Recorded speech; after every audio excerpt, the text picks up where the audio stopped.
Awesome. Well, I hope you all enjoyed that video. I thought it was pretty cool. I thought it was just going to be the leaders until Justin told me that he had some famous people. So that kind of made our videos not look quite as cool. But hopefully you enjoyed those videos. Also, hopefully most of you were able to tune in. If you're not a senior, you were able to tune in this morning to Calvary's live stream and watch the seniors walk across stage. I was really excited to see a lot of you this morning and encouraged that we actually had the opportunity for you to walk because I know a lot of things were taken away from you this year. So we are glad to be able to provide that. You may notice that I am by myself right now. Justin took an important phone call at about 6 o'clock, and he is still on that phone call right now. And he is teaching the lesson for tonight as well. So I have his notes. So if worse comes to worse, I can try and teach his lesson from his notes. But the plan for right now, I'm just going to wing it, to be completely honest. If you want to put some questions in the chat for either Dan, Tara, or I, we're all three here, I will answer those questions kind of on the spot as best as I can. But in the meantime, while I'm waiting for that, I'm going to explain to you all the after party for tonight. So I was going to explain this at the end, but I'll explain it now since, again, I'm trying to buy a little bit of time. So the after party for tonight, you may be wondering what it's going to be. You may not even remember that we're having it, but this is your reminder. We're going to end this webinar after the lesson. We're going to start a new Zoom call. So we're going to do it in a Zoom call so that we can all see each other's faces and it's not just you all looking at me and Justin. So we're going to do a massive Zoom call that you can join. The link for that is also in the link tree that you've been joining this call in. So massive Zoom call with all of us, and we're going to play a quiz game about your leaders. So I'm going to see how well you know your leaders. Over the past week, I've been gathering random facts and information about each of your leaders. Some of them are really interesting and you would not suspect certain leaders to do certain things. So it's going to be a quiz competition based on how well you know the leaders. We're all going to participate, and I think it'll be fun because we can all actually look at each other and see each other's faces during the game rather than in the webinar form. So we're going to do that, but the prize, the winner will get to choose what kind of takeout you want from any restaurant that's open right now and doing takeout. You can choose the takeout, and Justin and I will pick up the takeout and bring it to your house, and we're going to eat with you out on the lawn or something. But you get takeout for you and your family, because we're guessing you're probably playing with your family or siblings. If you win, if you're playing against your sibling and you win, I guess all the siblings win. But we're going to do that next Wednesday. I think the date for that is maybe the 26th, I believe. So not this Wednesday, but next Wednesday, we'll bring takeout to your house for lunch of your choosing. So that might be our best prize yet for a winner for that. So do we have any questions that are worthy from the chat, or is everyone just ignoring? My favorite color is Carolina blue. But even more important than that, my favorite thing is that Justin is here now because I thought I was going to have to read your whole lesson from the notes, and that was going to be difficult. Oh, no, that was to do. I was pretty good timing, a phone call at 6 o'clock. Yeah, well, during a live certain stream people that are more important than me. It's a long list, probably. A short list of people that I don't hit mute. All right, welcome. You've been here for a while. I've actually been here waiting on you on the other side of the camera for a while. I hope you enjoyed the video. Dan went well. did a lot of work putting it together. We pulled some strings to get some of. Yeah, that was my first time watching it. I propaganda was cracking me up. He's kind of nutty. Yeah, he's crazy. No, it's cool to see some familiar faces for some of you, some unfamiliar faces, lots of wisdom, and some other stuff that's not wisdom, but I don't know where it falls. Information. There's small amounts of wisdom. Time filler. Well, we're gonna jump to Menti. Have you given them any? No, I explained a little bit of the after party, what's going to happen after this while you're gone, and that's pretty much all I talked about. No one apparently wanted to ask me any questions, so that scared me. I thought you were going to scoot that back wheel straight off the edge of the stage. That would have been fun to watch. And Dan's recording too. It's not just live. Like, this is saved. So if part of me wishes that back wheel would have missed. that's called finishing strong. If that was our last live 44. You're 20 minutes late and fell off the stage. Oh, better. Was it fashionably late? Is that what they? Yeah, it was fashionable. So I didn't explain Mentimeter. Mentimeter. Well, you guys know it by now. The code code is 905344. 905344, and it's in the chat. It's menti.com. If you're a first timer, which you're probably not, then you're familiar with this. We have some questions. We get some feedback. Go ahead and get there. And based on one person, John 3:16, classic. All right. I mean, it's a good verse. Even though it sounded like it wasn't, it is a good verse. All right. Let's see. Ephesians 4:32. It's starts with be kind. Be kind, tenderhearted, forgiving one another. Hebrews 13:5. Even as God forgave you.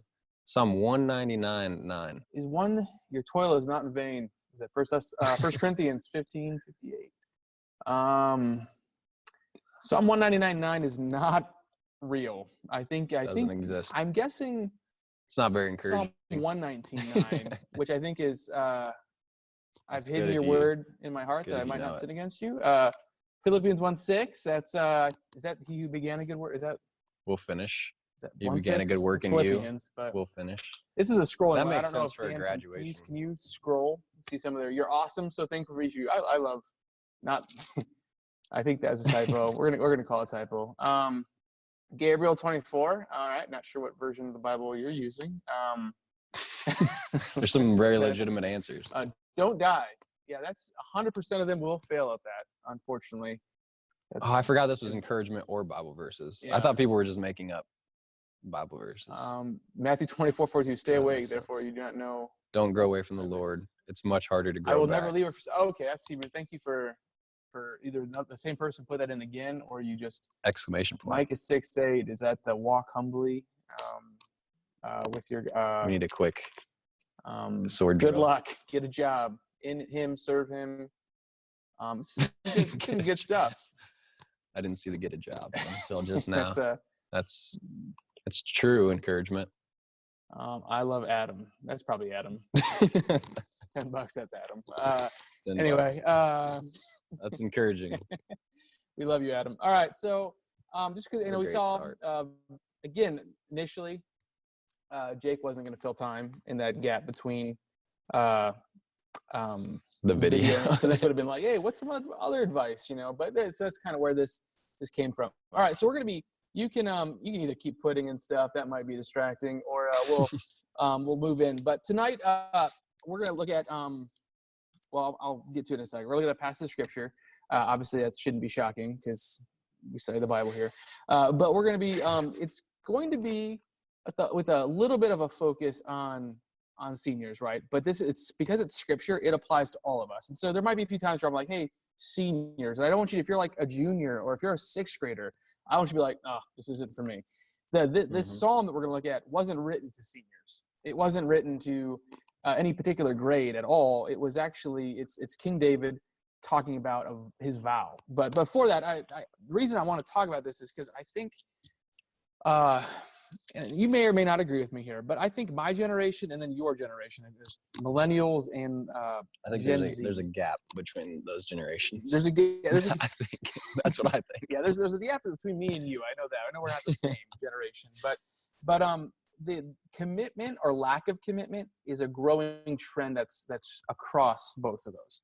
And so we see that in people change jobs now more than ever. So talking about getting a job. Well, like your parents, there's a possibility that some of your parents have worked the same job your entire life. And you probably think like, it sounds like a nightmare. Like they've had the same job for 20 years or 30 years. And that's truer or more common among my parents. Like my dad had a job, switched jobs, but then he went back to his other job. Like he's been there for I don't even know, forever. And so, but that's less and less common. People jump around, right? People not only do changing majors in college like 3 times and then working a job that's not any of those majors. And then commitment. People are getting married later, and more people are living together, not getting married. they just don't want that commitment.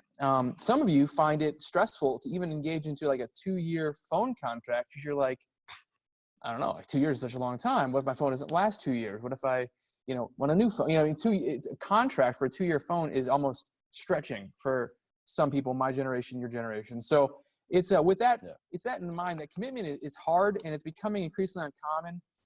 And it's evident in relationships. It's evident in jobs. It's also evident in the church. And obviously, you guys are the one you're watching right now. So you're showing some level of commitment. Like even it's hard, right, to stay connected even through a screen. Like I think Jake and I were talking like every week that this goes by, internet church or like streaming church becomes less appealing. Like in the beginning, it's like, oh, it's kind of nice to wear pajamas and drink coffee. And then it's like, I can't focus as well. Like it's just, there's something, it's just getting more challenging. And it's hard to even commit to this virtually to watch. And so commitment is hard. And some people, even to try to balance that lack of commitment, we see a lot of students do this where they participate in like 3 different churches. And they're like, well, I like this church for the teaching. My friends go to this church, but the worship of this church is great. But they're not really committed to any church. It's like having multiple boyfriends or girlfriends. Like, you know what I mean? It's like having more girlfriends doesn't make you more committed. It makes you less committed to each one. And so I think you all know that, but that's a quote. Comparing the church to a girlfriend might not be the best thing. It made sense. But we have just a lack of commitment to the church, lack of commitment in relationships. So we're looking at a Psalm 101, where we get to see David make a commitment. Because commitment is a fading concept, and it's something that maybe is less valued in our culture, and it doesn't mean as much as, even in sports now. It seems like big things are like players committing to a school, they decommit or they transfer. Like more and more players are like, if I'm not going to start if I'm not going to be a starting quarterback, I'm transferring. Like I'm committed as long, there's a qualifier. There's a something that if this happens, I'm not committed anymore. And so we're going to look at commitment. And I think this is, again, I'm going to hit the seniors a little bit here as a challenge, but this is true for all of us, whether you're in, whatever grade you're in, or even our adult volunteers watching, listening. So Psalm 101, it's written by David. He's prepared to take the reins as king. Saul, the king before him, wavered in his obedience and commitment. For those of you that know the history there, there's a lot more to that than just wavering in obedience and commitment, but that's a short summary of Saul. The kings around David, they no doubt wavered in their commitment, right? It wasn't exactly a time where righteous men of integrity were leading all over the place. Like if you read through the Old Testament, you almost wonder, like, was anybody good? Did anybody just like go their whole life without any major moral failure? And so there's a lot of people who they didn't cut it, right? And so David saw that. David saw the men around him in other countries. He saw other kings and leaders. He saw the guy who came before him. And so Psalm 101 is his commitment before God as he's getting ready to take leadership. And I think it's a good psalm to look at as you think through whether you're not taking a role, but as you graduate and move on, a commitment you can make before the Lord. So Jake, can you read Psalm 101 verses 2 through 4? Yes. It says, I will ponder the way that is blameless. Oh, when will you come to me? I will walk with integrity of heart within my house. I will not set before my eyes anything that is worthless. I hate the work of those who fall away. It shall not cling to me. A perverse heart shall be far from me. I will know nothing of evil. Somebody did a thumbs down on the verse. I took that when I created my lesson. I took that option away because I didn't want. I just wanted to see if Adam would do it, and it turns out it's probably Adam. And so, thank you, Jake, for reading. And if you don't click on it, it doesn't mean you don't actually love the Bible. I don't want you to feel like the pressure of like, if those emails, like if you don't forward this to 10 people, you're going to lose everything you have. Like do you even, so anyway, so that's just an option to keep you busy. So there you go. A couple question marks though. Anyway, so looking at David's vow. Now, at first you might think, okay, this is just a few verses. This doesn't seem like much, but we're going to look at 3 things to pursue and 3 things to avoid. And I'm going to try and nail it down to just a few basic things that we can think through and hopefully you can chew on. And honestly, if you just focus on like 1 or 2 of these, I think it would give us enough. Like if you said this week, I'm going to just got to think through what this looks like in my life. I think that would be a win. So Mhm. whether you're a senior, middle school student, adult volunteer, this passage is for you. So first, 3 things to pursue. First, we have 1. David says, I will ponder the way that is blameless. He says, essentially, I will pursue a righteous life. All right. I will ponder the way that's blameless is probably not something you've ever texted, put as a update, like with you looking off into the distance. That's probably, it's not normally like teenager talk. Hashtag reflection. You gotta have like a nice scenic background. Mountain range. Like Yeah. a thinker pose maybe. Mhm. But in short, I will pursue a righteous life. To ponder obviously means to meditate or think about something intently. David's saying he's going to spend some time seriously thinking about, how to live a life without blame, without accusation, where people can't think of things to accuse you of because you're like, wow, it seems like he's always living for the Lord. David is committed to pursuing a righteous life, and he realizes it doesn't happen naturally or by accident. Like if kind of like practicing for a sport, like you have to think about how you're going to respond. Like in baseball, if you're playing like middle infield or something like that, it's like if you're going to go, if the ball is hit to one area, how you're going to shuffle your feet, or you kind of have an idea of how you'll respond in the various situations. And part of living a righteous life is you actually think through like how, like if you're going off to college, like, and you're going to go to public school, like a state school, and you're going to live in a dorm, you need to think through some situations that everyone knows, like you should know that are coming. They shouldn't surprise you, right? When you get out, like you shouldn't be surprised by dorm life. I think ask anybody and they'll probably give you an idea what that's going to look like. And so if you're probably just think through common temptations and things like that. Think through what it looks like to walk blamelessly in the situations and circumstances that you're going to be walking into. And that's true, again, if you're like in 8th grade, you're going into high school.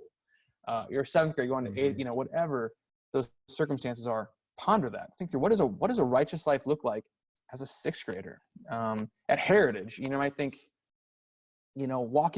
living for the Lord might have different challenges at Heritage than you would at homeschool or you would at like Portage Central or something like that.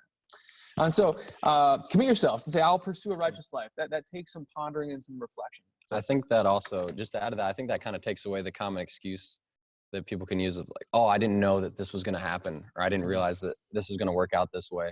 Because I've heard that a lot of people putting themselves in bad situations and then making the excuse like, oh, I didn't think that was going to happen, or I didn't think ahead.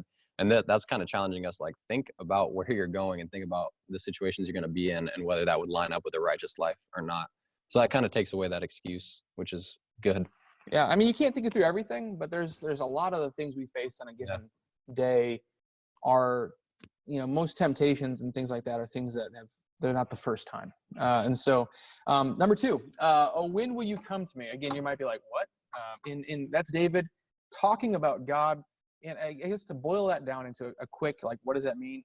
He's saying, he wants God's presence in his life. He wants the nearness of God. And so pursue God's presence in my life.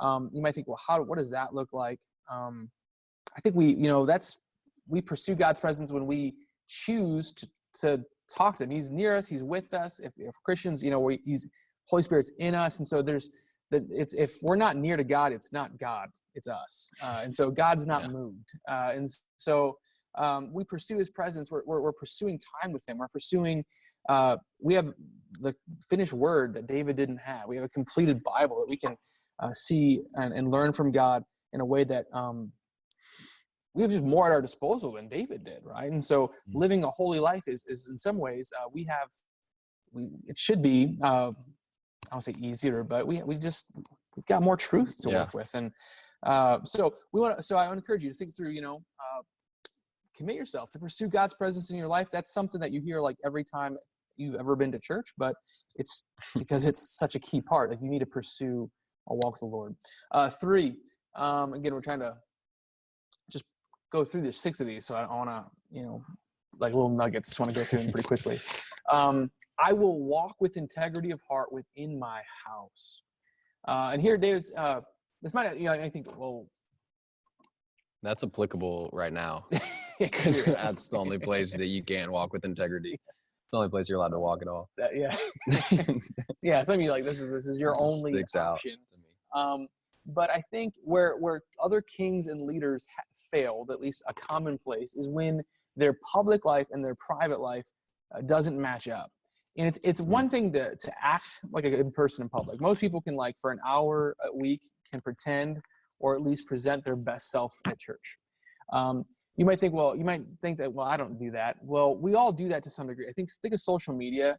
We sometimes want to present our best pictures, right? And it's like, it was that thing for a while, like, we had to post a bad picture on Instagram if you liked someone's until tomorrow, we don't want to post bad pictures of ourselves. Like, we want the best angle, lighting. We want ones that make us look happy. And we're like, no one's like people, when you look at a picture with like 5 people, the first thing you look at is yourself. And the only thing you look at. And if you're bad and everyone else is good, you're like, no, throw that picture, like, delete it. I look terrible. And so, and again, this is we care about our public image. Kylie Jenner, a couple weeks ago, they paparazzi got her. She was when that happens. She was in like sweatpants and no makeup, and she was unrecognizable. And people were like, I think that's Kylie Jenner. Like, and it was a big deal because it's like, it doesn't look like her. It's like, well, yeah, you put that much makeup on, you're going to look that different when you're not wearing makeup. And so, and again, this isn't just about physical appearance. I'm not saying only wear makeup all the time or don't wear makeup at all. You're missing my point. But the idea of consistency. I think sometimes we want to look holy maybe at church, and our friends, we want to look cool, and we have like these different things we're going for. And David's like, he wants to walk with integrity of heart when in his private place, like when he's by himself and nobody can see him, he's the same holy, godly guy as he is when he's leading a nation. And so that should be, whether you're leading a nation or not, that should be our ambition as well. Like, I don't want to just, look holy. I want to be holy. And so, That's good. Anyway, that's a huge one, right? Because I mean, if you're going off to college, especially if you're leaving, it's natural to want to make new friends. Like, you want to meet new people, and you're probably thinking of your self-image, and make sure it's accurate, and make sure it's you're the same person. Like, be you. I don't know. That's simple, but there's your post with the nice background. Dr. Pepper. I don't know if that's Dr. Pepper. Anyway, moving on.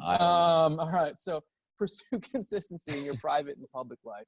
So those are 3 things to pursue. And again, just in case you're tracking with me, or you're not tracking, pursue a righteous life. You're pursuing the presence of God in your life, which means you're pursuing time with him, really. And then you're pursuing consistency in your private and public life. Those are 3 things I want to encourage senior, whatever grade you're in, especially if you're graduating, go off the world, make a commitment to that. 3 things to avoid. David says, I will not set before my eyes anything that is worthless. Now, at first glance, you might be thinking like he's not talking about internet. Simply, the internet didn't exist. He's not like, don't look at bad magazines even. Like, that's not like, that's like he's not talking about that necessarily, although the Bible certainly addresses not looking at inappropriate things. Yeah. In the context here, I will not set before my eyes anything that is worthless. He's talking about worthless goals, pursuing things that don't matter.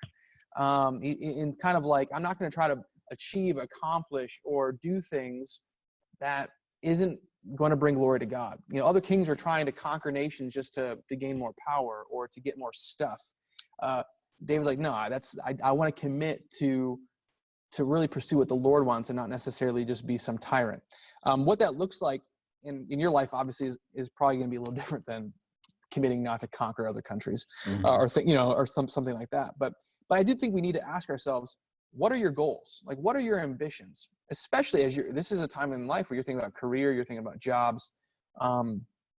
Like, if you want to go in the military because, there's a lot of reasons people go in the military, right? I mean, not to pick on Ben because he's the Marine, but like, if you're like, I really want to kill people, that's a bad goal. Like, I'm not saying that's Ben's goal, but like, you can want to go in the Marines for some bad reasons, right? You could want to go into careers just to become rich. And I think you need to consider, what are your ambitions? What are your goals? Avoid worthless goals. Were you getting ready to say something? Or? No, I was just thinking, something important with that is the same goal. Like, if we had the similar goals or the same exact goal, it can be worthless or not worthless based on like your reason for doing it, I guess is what I was going to say. So, which he was kind of mentioning, but if we say we both wanted to be an accountant and you wanted to be an accountant to get to the top of a firm and to have some prestige behind your name, CPA, and make a lot of money. And I wanted to do it to work for like nonprofit organizations and serve and use my knowledge in numbers and math and accounting for the glory of God.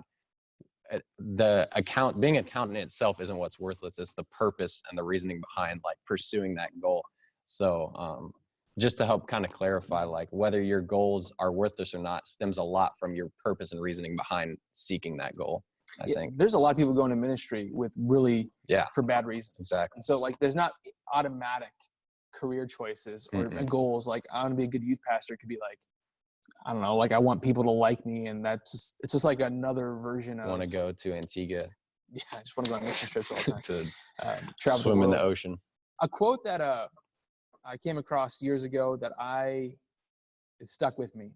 William Carey, I think, originally said it. It's been reworded by D.L. Moody because it's a lot of notable people throughout the years have kind of said this to some degree, but he said, "I'm not afraid of failure. I'm afraid of succeeding at things that don't matter." And I think, because the reality is, seniors, you're all going to be successful. Like, and that's not just like some like motivational speaker stuff.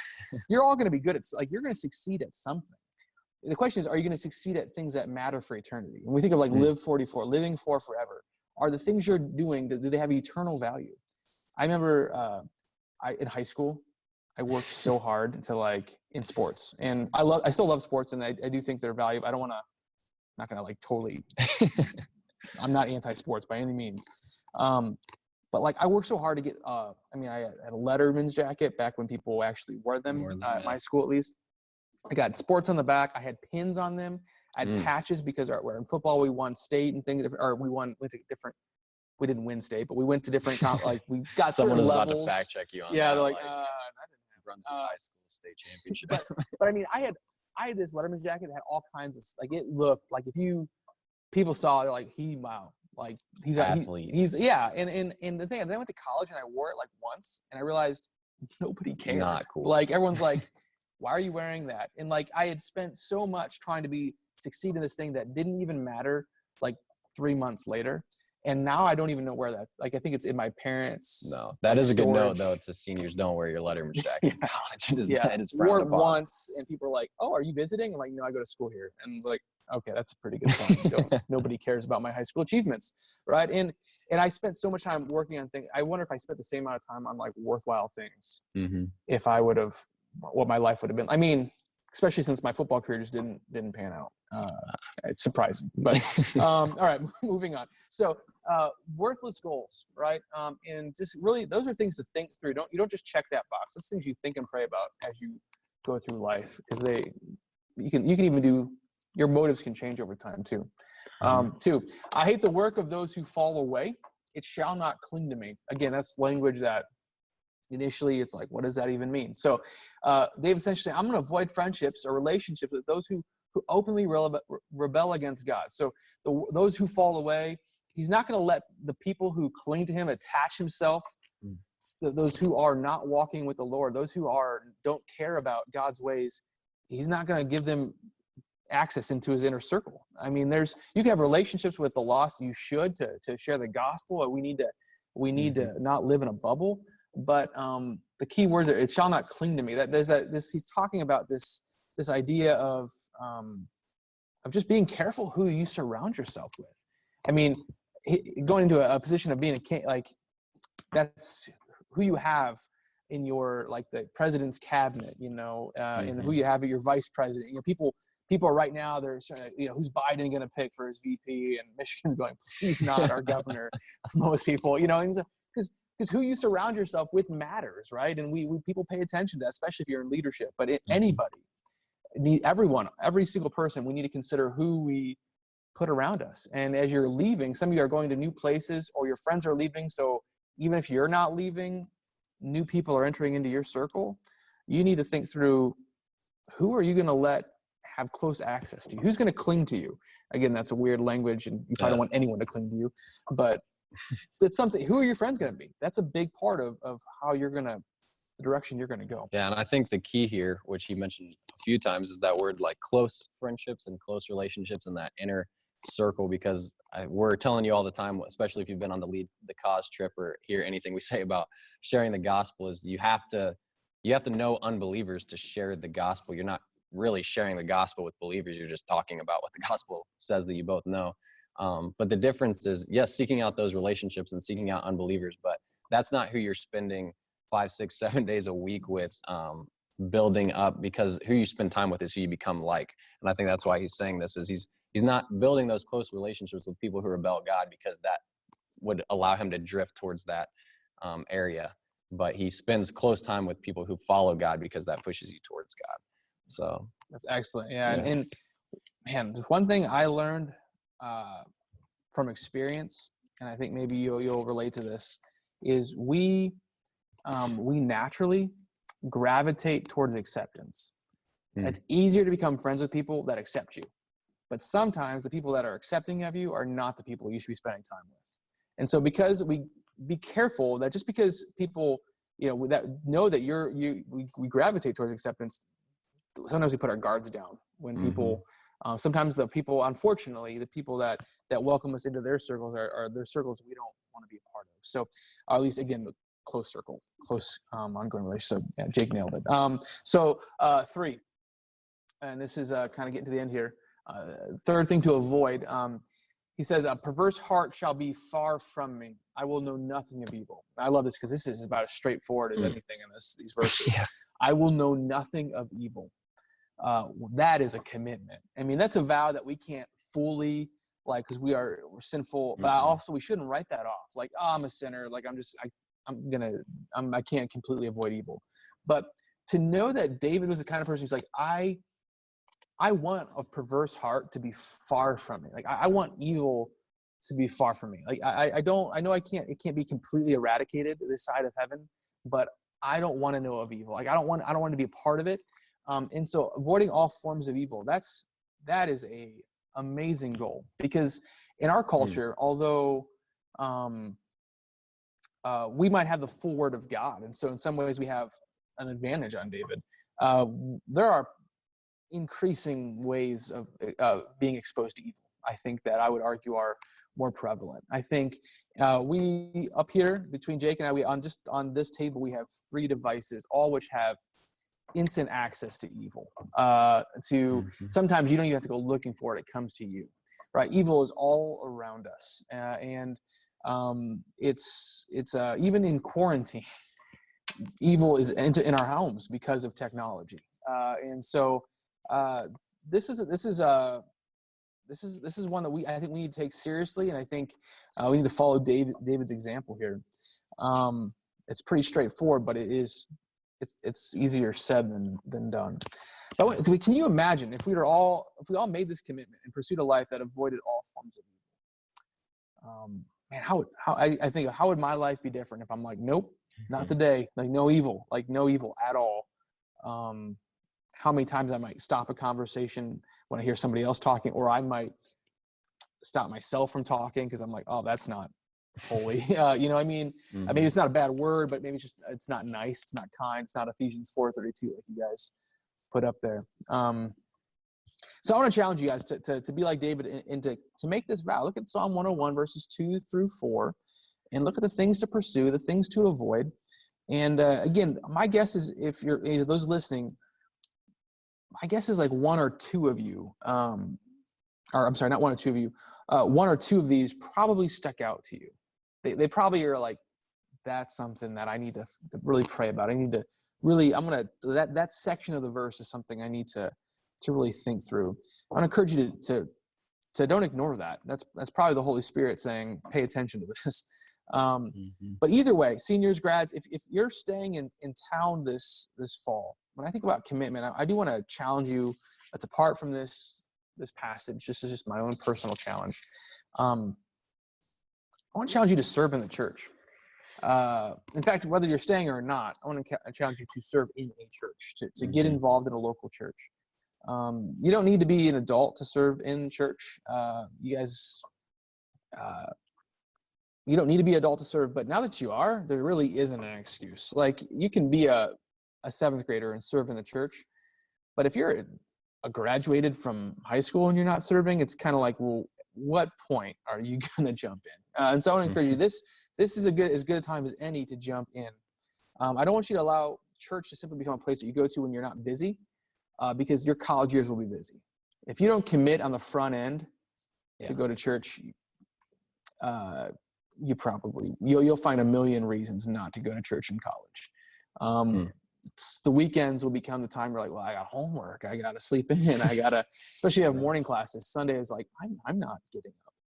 I got to go home and visit my parents, which you don't have to do. Sorry, parents. You don't need to do it. Yeah. I mean, or you go to church with them.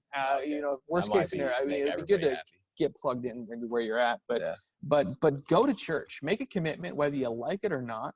And I know that's a weird thing to say, but like sometimes you just need to commit to it before you can really get involved in it and learn and grow to love it. So something I really like about, because I'm looking at your notes, so I know what's coming next. But something I really like about all 6 points that you presented is they're all actions that we're supposed to take. I think lots of times, I think sermons and teachings and lessons always have an application of something to do, but sometimes it's like to kind of ponder and pray and think about things, which you should do, but there's pursuing something as an action. You can't just sit around and expect yourself to grow closer to the Lord. You actually have to pursue that and take the action. Avoiding things are also an action. If you're just sitting around not pursuing, you're actually more likely to fall into those things that you should have been avoiding. So I think this is just so applicable action steps of things to actually do. You're not just, if you're sitting around, not only are you going to not be pursuing God, you're going to be falling into bad habits because you're just sitting there being stagnant. So I just appreciate the way you laid out the 6 points as actions, because that clicks with me. I like to have action steps, or else if I don't have a direction, I'll just do whatever I feel like doing at the time. So these action steps are helpful. So I had a professor who would always encourage us to end with the idea when you're teaching, to encourage those listening. So you with the kind of the statement, this is what must I do in light of what I've heard? To answer that question, what must, and sometimes the doing is actually I need to think differently. And so sometimes the doing isn't like it's an action, but it's I need to believe something, which is a weird type. It's not what we normally think about to do, but I think, kind of going on what you said, I think, and I don't always do that well providing that, but I think as a listener, we provided some general things for you, like what you can do in light of what you've heard. But I would encourage you, whenever you listen to a message, kind of like in that, like that's, I mean, we always, we need that action. We need to, we don't want to become sponges where we just soak things in. Or as Nathan Clifton, who spoke last week, I think he used to talk about being spiritually constipated, I think is the illustration I heard once, where you interesting illustration. it all goes in and nothing's coming. Moving on. I made it gross. Sorry. Right before the conclusion, we almost made it. We almost made it without any references to constipation. So it's not everybody. Sometimes I just assume, because I've been working at church, that I know that you know all the different ways that you could serve in the church. And so then I realized, like, I didn't mention that because I just assumed everyone knows you could do that. And so this is actually an opportunity for you guys. What are some service opportunities, like ways in which you can serve in the church?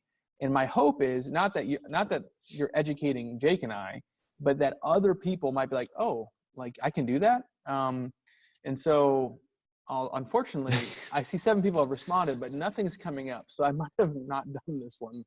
I might have clicked the wrong. It looks like it should be there, but there it goes. Right. We just had to scroll. Yeah, Awana just Sparks. This Awana again. This is like, and again, you're like, Awana. If you hate kids, I think half people who do Awana don't enjoy kids, but they still do it. Probably more than that. VBS. VBS. I think. Was that Hannah? Coin offering. Yeah, that's a simple like once a month thing. Childcare, helping with kids, teaching or helping. This is interesting because I think this is perception. Is most of the areas are. So we're going to give a few children's ministry in a minute that are not kid related. Student leader, you can lead among your peers. Then you get to hang out with Justin Missionary, and I. Also, we can send you off. Just get a little plug. Nursery again. So apparently, no, this is helpful. This means most of you see ministry prayer team. And there's a if you're like, I don't like kids, well, you can pray for anybody. That was the only person that didn't like kids. Cleaning up again. Can we just stop for a second? I'm so glad you're not here tonight. You might think, well, Justin, why Why? Why would you know That's it? what I was thinking. Why? The men's bathroom up here. Something's wrong. Something's And terribly I'm wrong. not.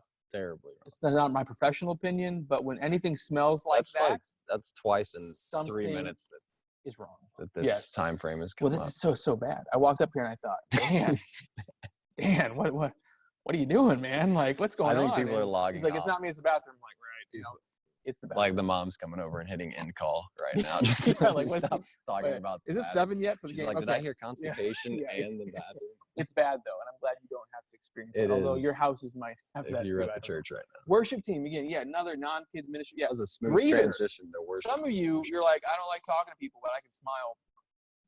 Greeter. Worship, yeah. Donate, yeah. Some of you financially, just giving financially, ushering, taking people, giving money, and Lawn taking- care. lawn care, Live 44, audio video, video. yeah. Worship. So there's, I mean, I know some of the students shovel in the winter. They're on the shoveling team. They're willing to come in early and clear sidewalks and drop salt.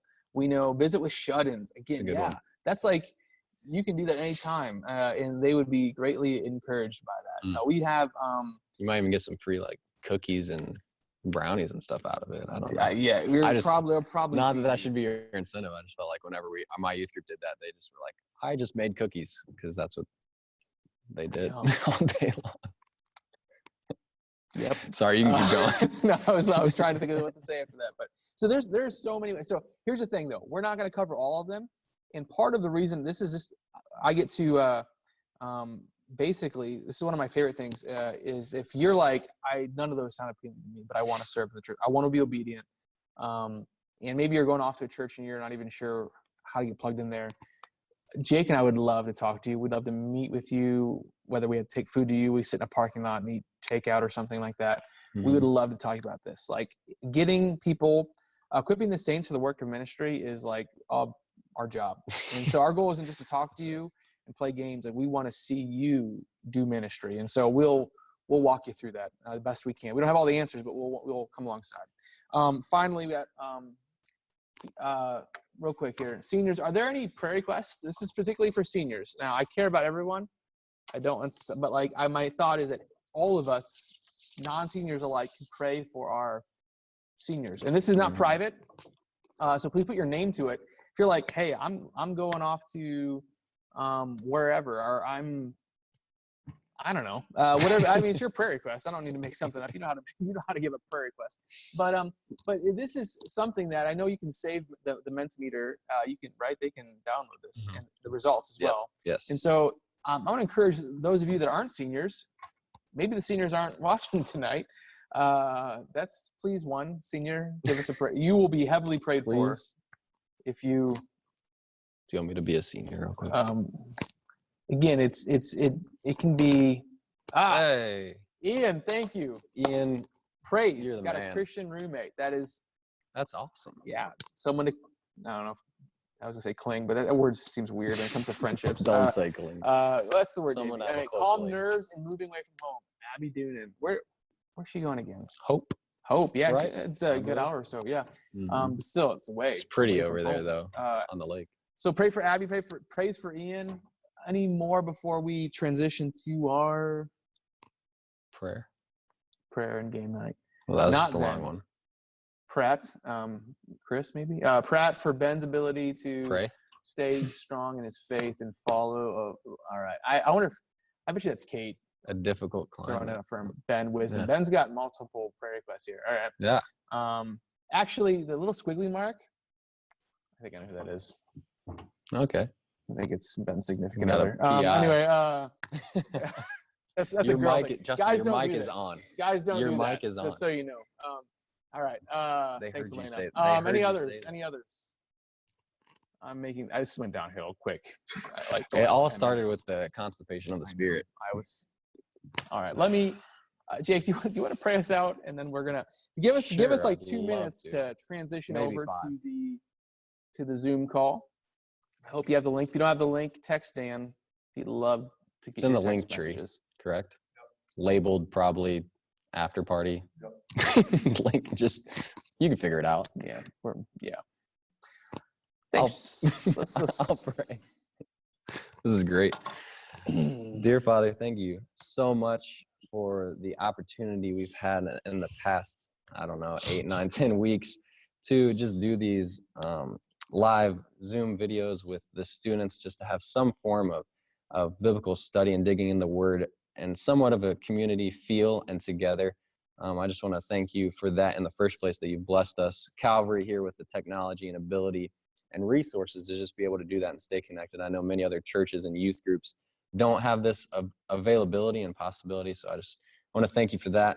I want to pray for our seniors specifically tonight. Thank you so much for every single one of them, and that you've blessed them with their life so far and their ability to graduate and move on. I pray that they seek your guidance in the years to come, and the direction that you would lead them.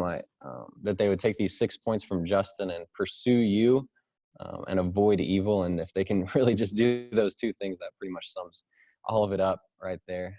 Pray specifically for Abby, that you would calm her nerves as she's moving away from home. I'm sure many students are leaving home or having transitions in certain ways, so I just pray that you'd calm all their nerves. Abby specifically, thank you that Ian was able to find a Christian roommate. That's a huge praise, just to have someone to build a relationship with and to find and seek encouragement from spiritually.